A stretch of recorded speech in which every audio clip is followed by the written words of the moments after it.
into anti-colonial and decolonial thought. But we're taking it beyond just theory, really looking at lived experience. Exactly. Our main source here, peace, power, righteousness. An Indigenous Manifesto, it does something pretty profound. It's not just asking how Indigenous nations should, deal with the state. Right? It's asking a much deeper question. Yeah, it's asking, what does real recovery look like? Spiritually, intellectually. What's the nature of Indigenous government after self-determination? Not just the process, but the end state. What does it feel like? What are its principles? Precisely. Does it have a truly indigenous character? That's the core question Taiaiake Alfred poses. How do we shift politics back to concepts rooted in local cultures? And the text uses this incredibly powerful metaphor to frame the whole discussion, the Haudenosaunee condolence ritual, people of the Longhouse. And it's not just like a cultural anecdote. It's the actual structure for the argument. Okay, so unpack that for us, the condolence ritual. Well, think of it as this ancient, really high-stakes healing tradition. When a leader passes away or there's a huge loss in the community, people's minds get clouded. Grief takes over. Balance is lost. Right. Things feel chaotic. Totally. So the ritual, it's designed specifically to pacify those minds, to sort of embolden the heart again and restore the wisdom you need to govern, to think clearly. Okay. It's about fixing the spiritual damage. And in the context of this manifesto, it's about moving beyond that constant state of grief and discontent that colonialism creates. So the deep dive isn't really about negotiation tactics or policy papers. No, not the how-to of negotiating self-government deals. It's more like a spiritual audit, a way to think about restoring the true self, the collective self. We're focused on the nature of that recovery. Got it. And the bedrock principle you mentioned. Yeah, it's that for decolonization to actually mean something, governance has to be genuinely indigenous in character. Which brings us to the three pillars Alfred lays out: peace, power, and righteousness. And these aren't, abstract political science terms. They're philosophical concepts, deeply rooted in traditional ways of life. For the Haudenosaunee, for example, life's purpose is this ongoing quest for harmony. And peace comes from? Peace is achieved by extending the kind of respect and mutual responsibilities you find within a healthy family, extending that outwards to other peoples, other nations. Okay, that's a powerful starting point. Now, before we go deeper, the source text makes a really important point about language. You mentioned this is key for anyone studying this, right? Absolutely crucial. Understanding the terminology isn't just academic. Language itself is presented as a symbol of survival, of respect. Using the right terms is a deliberate act. An act of self-assertion, you mean? Exactly. For so long, indigenous peoples have been defined by external names, and often, frankly, these names were insults, like Mohawk. Which people hear all the time. Right, but it's an anglicized version of an old Algonquian slander. It meant cannibal monster. Now, why would a nation use a name that literally means cannibal monster? Yeah, that's jarring. The proper term, the one they use for themselves, is Kanien'kehá:ka. It means people of the flint. Much different. Iroquois. That's another common one in history books. Same issue there. Iroquois likely comes from another Algonquian term, possibly meaning rattlesnake. Again, not exactly flattering. What's the correct term there? Their own name for their confederacy is Haudenosaunee, the people of the Longhouse. Okay. So using these terms, Kanien'kehá:ka, Haudenosaunee, it's about respecting that struggle to free minds from these, internalized slights. Identity is fundamentally tied to language, if you're talking self-determination. The FOMP Act has to be defining yourself in your own language. Precisely. If recovery is the goal, the language of recovery has to be the language of the recovered people themselves. Okay, so if the condolence ritual starts by acknowledging profound loss, then the next step has to be facing the depth of that loss, right? Yeah, the manifesto really shifts focus here from the obvious external oppression to the internal crisis, the crisis of consciousness. So things like material poverty, social problems, they're visible, but they're not the root cause. They're symptoms, exactly. The source argues really forcefully that they're just the surface. Beneath that is this much deeper internal suffering. The core crisis is alienation. Alienation. Separation from? From heritage, from culture, from your very sense of self. The text is stark. It says indigenous nations are literally dissolving as language, land, and crucially, young people are continuously lost. Wow. The colonial war isn't just historical, it's ongoing. Even if bodies survive, without that community identity, they become, well, the source uses the phrase hollow shells. Which leads to a really critical insight, one that often gets missed in policy talks. Yeah. Just fixing the material conditions, getting economic equality, that's not enough, is it? It's nowhere near enough. And here's why. If you accept simple material equality, a better house, a decent job as the end goal, it means you've implicitly accepted the erasure of what indigenous nations were before colonialism. You've forgotten the political and philosophical greatness that existed. Exactly. Real justice requires restoring nationhood, restoring that philosophical integrity, just fixing the material stuff. The source argues that implicitly accepts the historical genocide by continuing to deny the nation's political existence today. That really speaks to the psychological damage of long-term oppression. How does that play out internally, according to the text? Well, being subjugated for generations, it kind of teaches the psyche that the oppressor's power is absolute, maybe even natural, and the result is often self-hatred. Which can turn inward or outward. Right. Inward, you see substance abuse, self-harm. Outward. And this is the real tragedy. Right. The injustice, the sickness, it gets perpetuated within the community. Violence, hate, directed at one's own people. That reminds me of something mentioned in the sources, Lee Miracle's idea of systemic rage. Yes, that's a powerful concept. The anger is real, it's justified, but the colonized person often feels powerless to confront the actual source of the oppression, the colonial system, the state. So the anger gets redirected. It gets turned inwards, onto family, onto oneself, onto the community. It's devastating because you have the visible pain, like domestic violence, abuse layered on top of the invisible systemic structure that caused it all. And the manifesto highlights a specific gender dimension to this, doesn't it? It does, quite pointedly. It suggests that indigenous men, often feeling disempowered by the external colonial system, can sometimes perpetuate a kind of compound oppression against indigenous women. Violence becomes an outlet for that blocked power. Which puts an enormous, unfair burden on women for community healing. A huge burden. Women's efforts to reclaim their traditional positions of strength and authority often depend on men first remembering those lost traditions and taking responsibility for their own healing and actions. It's a complex dynamic. Very.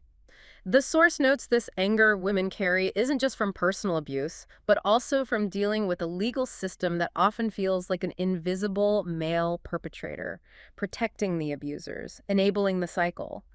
So there's this twin responsibility discussed. Men need to dismantle the systems, internal and external, creating the burden, and women need to commit to making the nation livable again from within the culture. When trauma runs that deep, people naturally look for solutions, maybe quick fixes. But the sources are pretty critical of standard approaches like social work or self-help models. Scathingly critical, actually. The argument is that these external approaches often take what's already fragmented and fragment it more. How so? They use this fantastic analogy, the bike wheel. Imagine the traditional community is the rim of the wheel. They know where the spokes need to connect to the hub, which is their traditional culture, their philosophy. Okay, I'm picturing it. But then external professionals, social workers, policy experts, therapists maybe come in trying to fix the problems. But they add spokes using their concepts, non-indigenous, clinical, Western ideas. They keep adding spokes to one side of the wheel. And then wonder why the wheel is totally unbalanced and won't turn. Exactly. It's a powerful image of well-intentioned effort, maybe, but ultimately wasted because the fundamental structure, the political and spiritual damage, isn't being addressed. They're treating symptoms on the wrong side of the wheel. And this critique extends even to indigenous political leaders who work within those colonial systems, the so-called tools of the state. Yes, it does. It points a finger at elites who sometimes end up running interference for the dominant government rather than challenging it. Like that example given, Ovidio McCready, former head of the Assembly of First Nations, admitting he wouldn't run interference for the white government again. That's quite an admission. It's a startling moment of honesty about co-optation, isn't it? And to help understand this pressure, Jack Forbes developed a kind of spectrum of identity. It helps explain why indigenous political bodies can fracture so easily. Okay, let's walk through that spectrum. It sounds useful for understanding the internal political landscape. Sure. Forbes suggests we can place leaders along a continuum based on how they relate to traditional culture versus the colonial structure. Yeah. At one end, you have the traditional nationalist. Right. This person is rooted firmly in an indigenous cultural perspective, keeps the spiritual core intact, and refuses any compromise with the colonial system. Zero compromise. And moving slightly away from that. Next is the secular nationalist. Still confronts colonialism, still nationalist in a sense, but they've often lost or set aside the spiritual element of their indigenous perspective. Their focus becomes mainly political or material gains. Okay, then. Then you get the tribal pragmatist. This is someone who's really focused on immediate interests. They tend to merge indigenous and mainstream values, but mostly to integrate within the existing colonial structures. Think grant applications, limited local control deals. Right, working the system as it is. Pretty much. And finally, at the other end of the spectrum, The furthest stage of assimilation. is the racial minority. This individual has largely separated from indigenous culture, operates almost entirely on Western values, and might even actively support the colonial structures that benefit them personally. They can become essentially agents of the state within their own communities. And the colonial mentality is the mindset that enables this. Yeah, it's the intellectual side of that internalized oppression. It blocks people from seeing beyond the conditions created by the dominant society, makes it hard to even imagine traditional perspectives as viable alternatives. And the ultimate expression of this is the state legally denying the right to self-definition, like controlling membership. It's the most fundamental right, isn't it, to say who we are? Yet the state consistently resists recognizing the inherent right of indigenous nations to set their own membership criteria. That twin case from 1995 in Canada is a stark example. Remind us what happened there. Several band councils argued the Constitution implicitly gave them the right to make their own membership laws. The court basically said nope. Even if it was an Aboriginal right. Even if it had been an Aboriginal right historically, the court ruled it was extinguished by earlier, clear federal legislation, specifically the Indian Act. Wait, so the court says, maybe you once had the right to define yourselves, but we passed a law taking that right away, so now we define you based on our law. That's pretty much the logic. It's a perfect example of legal fiction overriding a fundamental aspect of nationhood. The state uses its own laws to deny the very existence of indigenous law and self-determination. That's the colonial mentality codified. Okay, so if the core crisis is internal, a crisis of the mind shaped by colonialism, then we need to rethink power itself. Yeah. The manifesto argues that chasing sovereignty in the Western sense is actually part of the problem. It argues it's a trap, yeah, because Western sovereignty, the way it developed in Europe, is fundamentally built on adversarial relationships and coercive power. How so? It's that idea where individuals give up or surrender their personal power to an abstract entity, the state, the government, and that state then exercises power over its citizens and over other nations. It implies hierarchy, control. Exactly. Power over another. It's inherently exclusionary. Wow. It can be granted by a higher authority, and crucially, it can be taken away. It's a zero-sum game for dominance. And the source suggests that some Native leaders get caught in this game, treating sovereignty like a bargaining chip. They do. They might use the language of sovereignty, but then trade principles for minor concessions, for slightly better deals within the existing system. They end up pursuing self-government. A term the source points out wasn't even invented by indigenous people. Right. It originates with non-Indians and usually just offers a limited amount of local administrative control delegated by the state.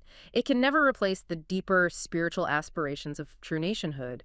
It keeps you playing by the colonizer's rules. So if Western power is coercive and abstract, what do traditional indigenous concepts of power look like? How is power understood if it's not based on force? It's fundamentally different. Traditional power isn't typically based on coercion or force. It's seen as residing within individuals and the collective, and it's achieved and maintained through balance, harmony, and respect. Not held by an abstract state, but flowing through people and relationships. Exactly. And it's often accessed through spiritual connection, through ritual knowledge, showing deep respect for the natural and spiritual forces of the universe. It's not about dominating nature or people, but aligning with them. Could you give us some specific examples from the text that show this difference? Sure. Look at the Tlingit concept of shagun. It encompasses ancestors, origins, heritage, destiny, sometimes translated as a supreme being or ultimate cause. Power here is about an individual's contribution to maintaining balance in the universe. So power is an active participation in cosmic harmony, not just holding authority. Precisely. It's about fulfilling your role. Or take the Havasupai concept, Sumdaga. This refers to a spirit or power accessed through ritual, especially through songs received in dreams. Gongs from dreams. Yeah. Humans become powerful not by imposing their will, but by becoming conduits for this natural power, by showing profound respect for the spiritual forces that govern the world. That's a radically different view. And the Dain or Navajo concept of Dayan, seem particularly complex. Can you walk us through that continuum again? Right, Diane is fascinating. Power exists on the spectrum. At one end, you have BDHDZ, which translates roughly to danger, or maybe fear, chaos. Okay. At the other end is Adzil, meaning strength, ability, knowledge. Now, the crucial insight is how you move between them. Fear or danger is overcome by knowledge, and gaining that knowledge leads to respect. So power isn't inherently dangerous. It's the lack of knowledge or respect that makes it dangerous. That completely flips the Western script, where power itself is seen as corrupting and needing limits. It really does. A truly powerful human, in the Dayan view, is someone who has become intimate with Dayan, who holds power responsibly through careful ritual practice and deep knowledge. Respect, then, isn't about fearing someone stronger. It characterizes a relationship between equals who both understand and honor the power involved. No coercion needed. And this non-coercive model directly informs the Kanien'kehá:ka political principle for relating between nations, the two-row wampum. Yes, the Kaswintha. This is presented in the manifesto as perhaps the highest political achievement, a model for peace. It establishes this idea of a lasting peace based on respectful coexistence and, crucially, mutual non-interference. The imagery is really vivid, isn't it? The two purple rows on the white background. It is. Two vessels, say, a canoe and a ship, each representing a nation with its own laws, culture, its own integrity. They travel down the river of time side by side in parallel. The purple lines are their paths, their power, distinct but together. The white beads surrounding them, that's the river of peace, the basis of their relationship. So it's an ideal of autonomy and interdependence, a partnership, not a merger or conquest. Exactly, a non-conflictual alliance.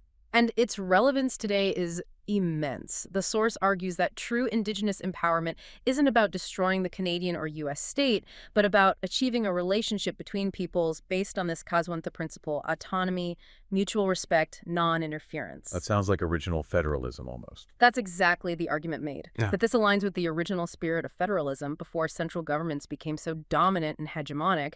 It's about nations maintaining their sovereign integrity while cooperating.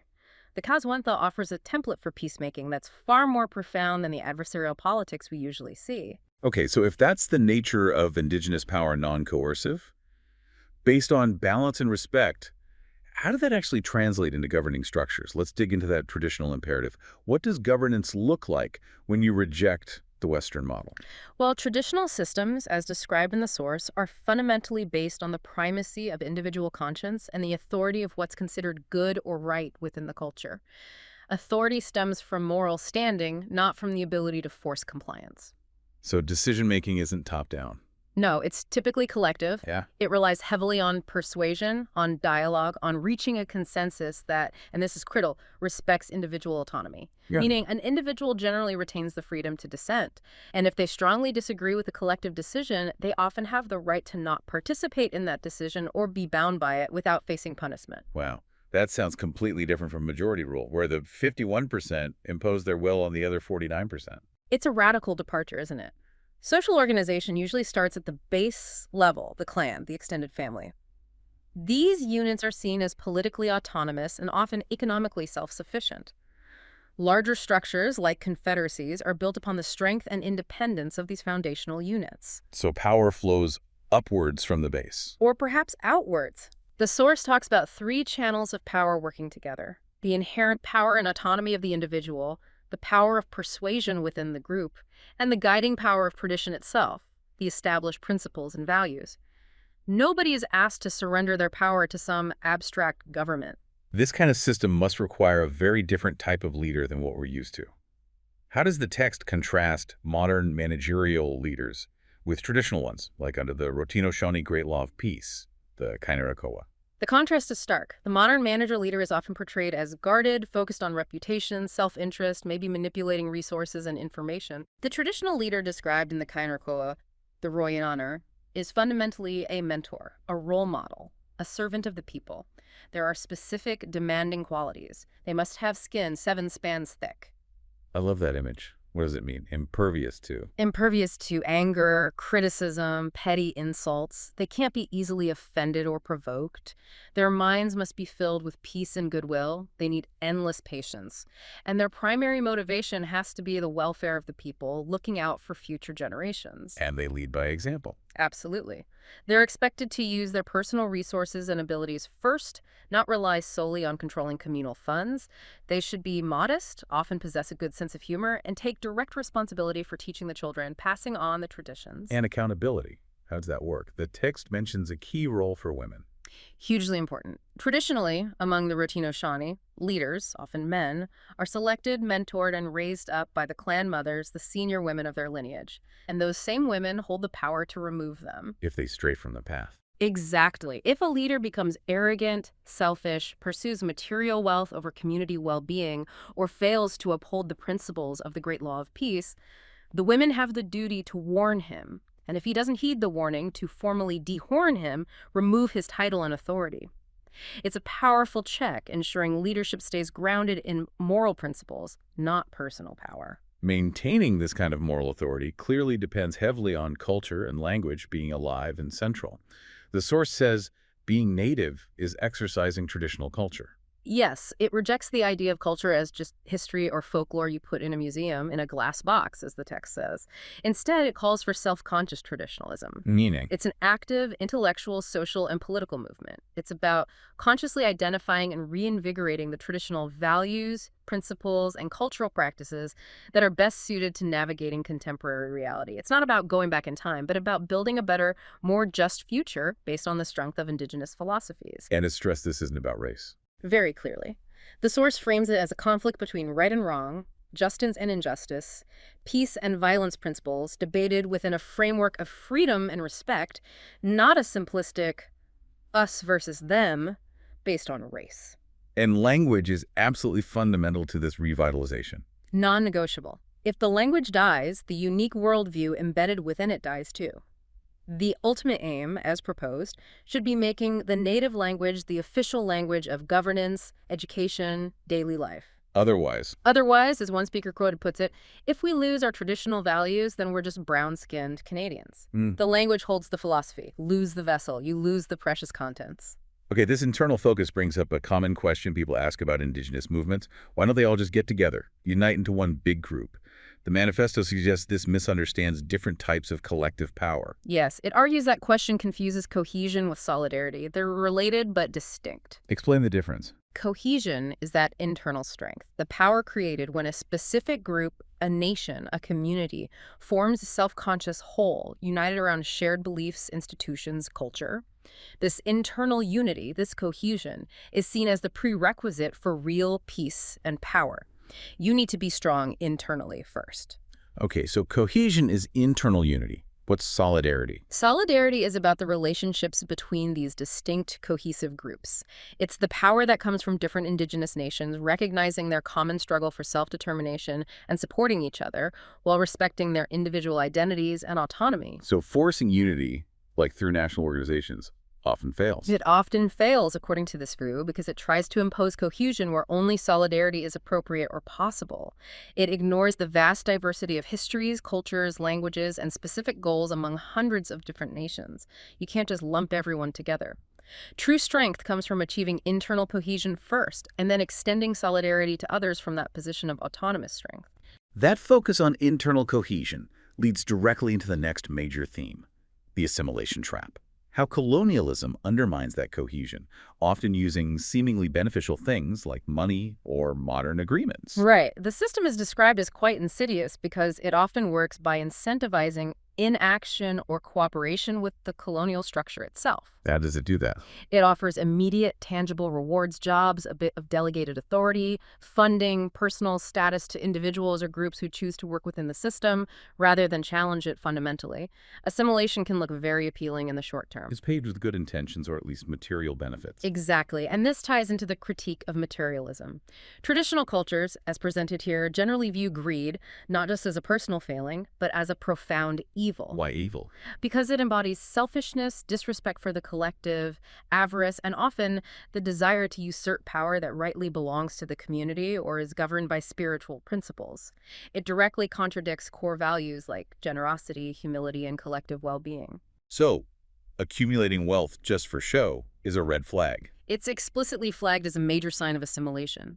That desire for personal fame and fortune fills the void left by eroding traditional values. It's driven by ego gratification in the absence of internal cultural worth. And the sources give a really stark example of this assimilation through economic and legal means. The Alaska Native Claims Settlement Act, ANCSA, from 1971, described as a sickening example. ANCSA is presented as a cautionary tale, a textbook case of forced assimilation disguised as a settlement. What did it do? First, it extinguished Aboriginal title and rights over about 90% of Alaska. For how much? For roughly $3 an acre, a pittance. But the land grab was almost secondary to the structural changes it imposed. What structural changes? It mandated the creation of regional and village corporations to manage the settlement lands and money. It essentially imposed a Western corporate model of government onto Indigenous communities. So community members became shareholders, and the main goal became profit. Exactly. The primary duty shifted from community well-being and cultural continuity to generating profit for shareholders. This was in direct, violent opposition to millennia of traditional governance and values based on subsistence, reciprocity, and collective responsibility. And the result for Alaska Natives? The source describes a devastating realization over time.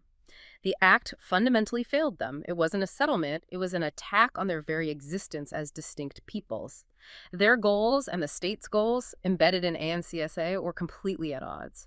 Now, much of their effort is focused on rejecting that corporate structure and trying to restore traditional tribal governments. This sharp critique of economic co-optation seems to apply just as strongly to modern treaty processes, like the BC Treaty process in Canada and the interpretation of court decisions like Delgamuukw. Absolutely. The whole modern treaty process, the source argues, starts from a false premise, that Canada somehow already owns all the land where Indigenous title hasn't been formally surrendered through treaty. Which ignores the reality that Indigenous nations possessed and governed their territories long before Canada existed. Precisely. And then you have the Delgamuukw Supreme Court decision from 1997. On the surface, it seemed like a victory because it finally recognized the existence of Aboriginal title in Canadian law. But there was a catch, or several catches. Big catches. The way the court defined Aboriginal title made it incredibly restrictive, almost hollow for asserting real nationhood.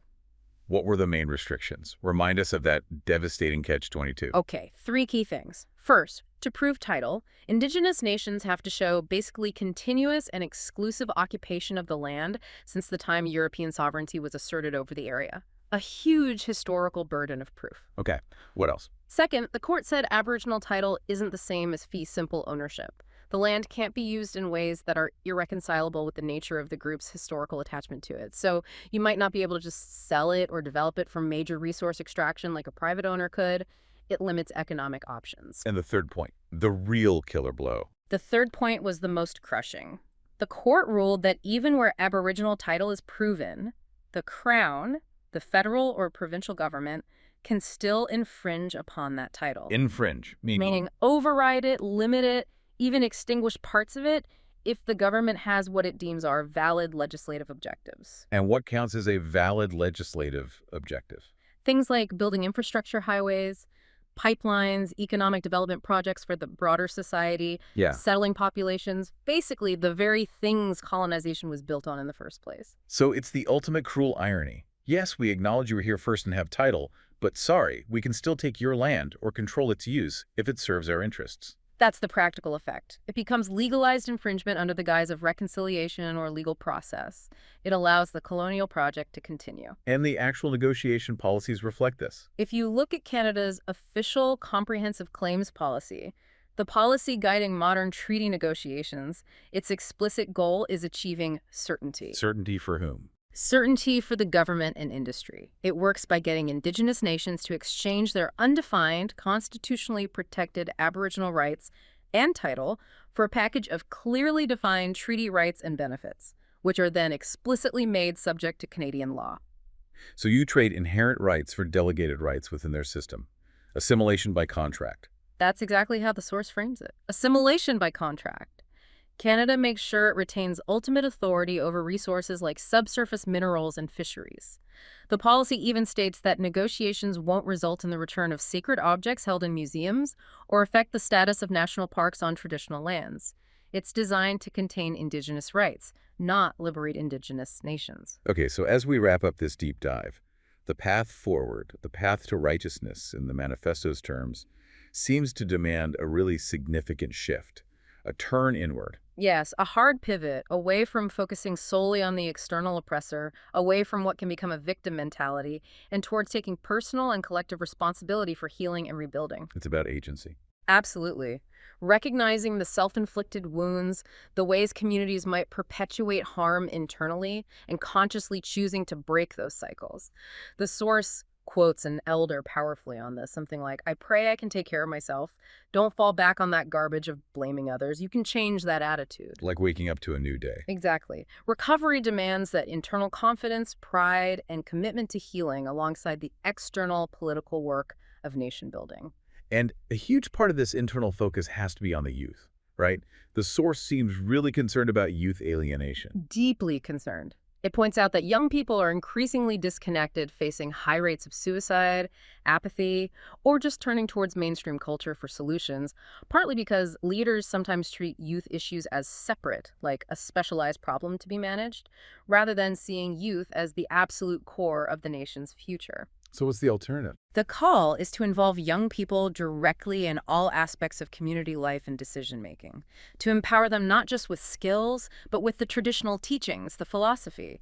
The Anishinaabe values are mentioned as a great example of a moral curriculum. Wisdom, love and peace, respect, bravery, honesty, humility, truth. Passing on the wisdom, not just the trauma. That's the goal. If there's going to be a future 7 generations from now, this generation needs to inherit the strength of the culture. And achieving this requires a whole new way of doing politics, doesn't it?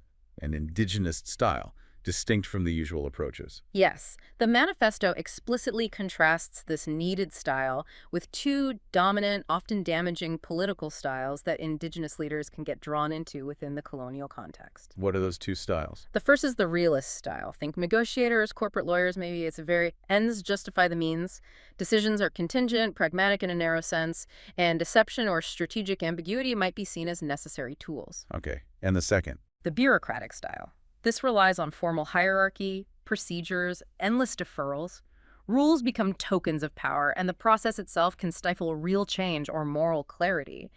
Think administrators managing the status quo. So the new indigenous style has to be the opposite of both of those. Completely. It needs to be confident, assertive, but non-coercive. Grounded in moral authority, not just legal technicalities or political maneuvering. It has to embody those core traditional values like tolerance, respect for autonomy, honesty, and peace. It needs its own logic. It needs to be rooted in an indigenous logic, a way of thinking and arguing that can stand toe-to-toe with the most complex legal and philosophical arguments the Western state can throw at it. It can't just be based on emotion or historical grievance, however valid those are. That sounds like a massive undertaking, rebuilding or perhaps reawakening an entire intellectual tradition capable of engaging the modern world on its own terms. It is. The source identifies a major consequence of colonialism as the loss of the ability to think for ourselves within our own frameworks, leading to this reliance on outside experts, consultants, lawyers to interpret reality and chart a course. So the final call is? The final call is for the collective development of what the author terms an indigenous intelligentsia. Writers, thinkers, philosophers, artists, teachers, ceremony keepers. People capable of translating the profound power of ancient wisdom into a universal logic, a language that resonates not just internally but globally. We need our own thinkers to articulate the justice of our vision in ways that are intellectually compelling and unassailable. We shouldn't contract out the thinking. Exactly. We need to develop that capacity within. Which brings us full circle, back to that traditional imperative, listening to the ancestors, the grandfathers and grandmothers, but also thinking about the future. Those 7 generations yet to come. Yes. The ultimate challenge laid out isn't just about preserving traditions as historical artifacts in that glass box. It's about the active, ongoing commitment to living those traditions, adapting them, making them the foundation for a vibrant future. Self-conscious traditionalism is a creative act. It's about building the longhouse strong for the future. It is, ensuring the rafters, the history, the principles, the culture are strong enough to shelter those who follow. And so the question this deep dive really leaves for you, the listener, to ponder is, what will you contribute? What beam, what support will you add to those rafters for the 7th generation yet to come?